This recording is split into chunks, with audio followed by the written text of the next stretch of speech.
Olá a todas e a todos. Venho gravar mais uma pílula filosófica para vocês.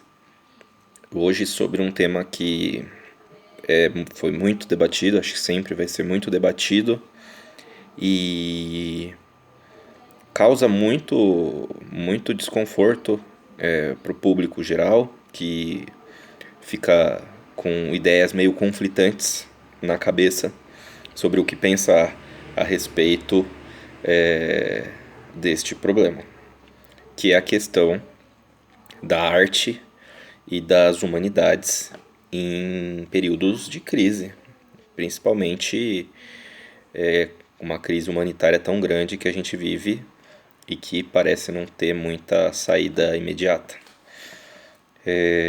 A gente vê sempre uns discursos tecnocráticos estabelecendo que nessas épocas a gente deve investir mais e dar mais ênfase à ciência, à tecnologia e investir menos e dar menos ênfase nas humanidades e nas artes, porque o que importa a princípio é desenvolver aparelhos tecnológicos, desenvolver tecnologia, desenvolver metodologia científica, desenvolver tratamentos. Até quando a gente não está em época de crise, né, a gente ouve esses discursos que sempre focam no desenvolvimento das ciências aplicadas, como engenharia, química, porque a gente precisa desenvolver técnicas mais eficientes, mais baratas para construir pontes, prédios, fábricas, enfim. Isso acaba sempre construindo uma visão de que nós, que trabalhamos com a arte e com as humanidades no geral, sejamos dispensáveis, descartáveis e até o que é pior, sejamos dispendiosos, a gente gasta um dinheiro que não deveria ser gasto, porque ele deveria ser aplicado em coisas úteis. Queria aqui dar uma nova acepção à palavra utilidade. Eu tiro essa acepção de Nuncio Ordine, que escreveu, né, A Utilidade do Inútil, e ele não utiliza utilitaristicamente essa palavra, né? Utilidade como aquilo que consegue responder imediatamente uma necessidade objetiva ou uma adequação de meios a fins imediatos. Utilidade aqui nesse sentido, eu vou reoferecer esse significado, eu vou chamar de útil aqui tudo aquilo que faz com que a gente se engrandeça enquanto seres humanos, que a gente desenvolva nossas faculdades mais edificantes e que a gente consiga crescer, sermos melhores, termos uma capacidade de visão da realidade das coisas muito mais ampla do que tínhamos antes ao acessar as artes e as humanidades. Então, eu já questiono aqui essa primeira noção de que as ciências humanas e as artes não são úteis, porque se útil é aquilo que nos torna melhores, imagino que somos mais do que úteis. Né?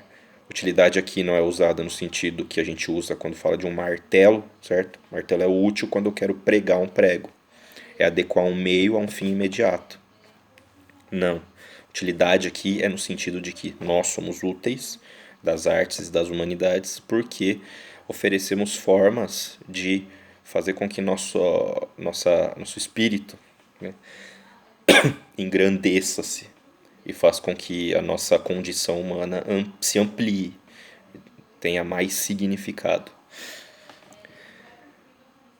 Mas a gente está em uma época de crise. Qual seria esta utilidade, nesse sentido amplo que eu estou levantando aqui, das artes e das ciências humanas e das humanidades no geral? Primeiro, o Nietzsche fala uma coisa muito importante, assim, muito bonita. Ele diz que nós precisamos da arte para não termos que morrer pela verdade. Se a gente tiver que a todo tempo lidar de maneira bruta e imediata com os fatos dados na nossa frente, por exemplo, com morte, com desespero, com pânico, com ansiedade, com epidemias, guerras, doenças de N ordens, se a gente tiver que a todo momento se deparar com essa verdade bruta, a gente não aguenta. A gente precisa ressignificar nossos corpos e a vida desses nossos corpos no mundo. A gente precisa da arte, porque a gente precisa construir novas formas de enxergar um mundo que não seja absolutamente nu, e que expõe de maneira crua e bruta toda essa barbárie que se alastra nessa nossa humana condição. As artes estão aí para ressignificar a nossa condição. A gente precisa delas, porque senão a gente morreria por essa verdade bruta que se apresenta a nós nessa condição que vivemos. E ninguém duvida disso. Se a todo momento a gente tiver que responder racionalmente a todas essas questões duras, brutas, a gente vai à loucura. O Deleuze diz, né, um pouco de possível, senão eu sufoco. Ele de fato sufocou até não aguentar mais e se jogar da janela. A arte é esse possível, que faz com que a gente respire um pouco melhor, para que a gente não se sufoque por essa dureza da verdade da condição humana, que não é nada senão desespero e ausência de sentido. A arte emprega sentido ao nosso mundo, ou aos nossos mundos possíveis. Assim como as humanidades. Imaginem vocês terem que a todo momento abrir o computador, ligar a TV, o rádio, e só a todo momento tantas pessoas morreram, tantos países estão em guerra, tantas epidemias que estão surgindo e vão surgir. A gente ia à loucura se não tivesse um livro, um filme, uma música, uma peça de teatro, uma novela, para que nos dê um pouco de possível, através da imaginação e da sensibilidade, nos produzir mundos possíveis e significados outros, para que a gente não seja derrubado pelo real duro, imediato, né? Não que a arte não seja real, mas a arte ressignifica esse real, dotando ele de afetividade, de sensibilidade e de sentido. E a filosofia? O que a filosofia tem a dizer nesse meio todo, nesse mundaréu de desgraças que a gente vive? Principalmente agora, em época de pandemia, de devemos investir em ciência e não filosofia. Ora, primeiro, filosofia é a atividade da razão que identifica problemas, que constrói problemas, que dota de inteligibilidade esses problemas e que desenvolve conceitos para a gente lidar com esses problemas. A filosofia trabalha com a acuidade no desenvolvimento dos conceitos e dos problemas. Não há uma ciência bem constituída se essa ciência não estiver em posse de conceitos muito claros e muito bem definidos. Não há ciência bem constituída se não há uma análise dos conceitos, da linguagem empregada e do método de investigação estabelecido para atingir certas conclusões sobre os problemas.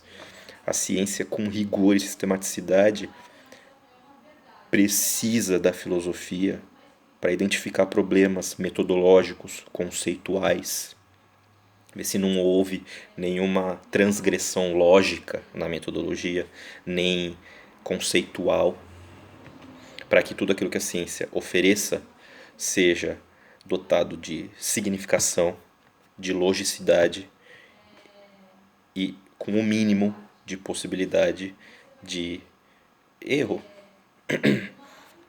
Além do fato da filosofia poder oferecer novos sentidos, novos significados para problemas que se apresentam para a nossa condição, que ultrapassam os meros problemas metodológicos e científicos.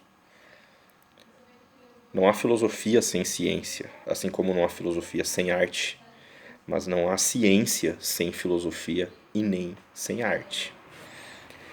Eu disse isso no meu curso, o que é a filosofia, mais longo no canal, né, que eu tenho no YouTube. Então, se alguém quiser estudar com mais profundidade, acompanhe lá o curso, tá gravadinho, bonitinho. E as outras ciências humanas, e a história, e as ciências sociais, e a ciência política, sociologia, a literatura, a nossa capacidade de construir numa linguagem clara enunciados, né? E as letras num geral. Bom, tudo isso é fundamental. Todas essas atividades são fundamentais. Primeiro, quando a gente vai elaborar políticas públicas para sanar algum tipo de carência, por exemplo, uma carência de saúde em algum bairro, a gente precisa de políticas públicas, a gente precisa de dados, a gente precisa de sociólogos, cientistas políticos, de historiadores, para fazer um levantamento documental, factual, daquela situação de determinado lugar, quais são as carências que são necessárias de serem solucionadas, quais são os números de pessoas que vivem essa carência, quanto de verba a gente precisa investir para que essa carência seja sanada, quais são os grandes problemas dessa região para que a gente elabore políticas públicas para sanar certas carências. Enfim, como é que eu não preciso da história para conseguir construir a partir de uma sucessão de dados, de fatos, a construção que levou determinada região, determinado lugar a chegar onde chegou. A história nos dá exemplos de lugares que passaram por coisas parecidas e de exemplos que podem ser utilizados para sanar essas carências. A ciência política consegue nos levantar indicadores, dados, métodos para poder construir políticas públicas para entrar, de fato, para lidar com estes problemas. A gente precisa da linguagem bem elaborada para transmitir essas questões de maneira clara, de maneira objetiva ou máximo de objetividade, com o máximo de objetividade possível. A gente precisa estudar a língua, a gente precisa estudar os significados das palavras que a gente utiliza, a gente precisa conseguir construir um discurso que seja claro o suficiente para que as pessoas entendam o que a gente precisa fazer. Então, como é imprescindível as humanidades e as artes, ou como são imprescindíveis essas atividades? Como se fôssemos robôs, a gente coloca um input científico e os outputs vão saindo de maneira dura, rígida, sem sentido, sem significado, sem afetividade. Como é possível viver um mundo assim? E a história, a sociologia, a história da filosofia e das artes mostram pra gente, mostram com evidências arrasadoras que os lugares que investiram mais nesse desenvolvimento do nosso entendimento e da nossa sensibilidade são os lugares que desenvolveram melhor a tecnologia e são os lugares que aprenderam a lidar muito melhor com esses problemas profundos da nossa humana condição. Estes lugares, hoje em dia, são os que nos mostram como lidar com essa crise que a gente está tendo que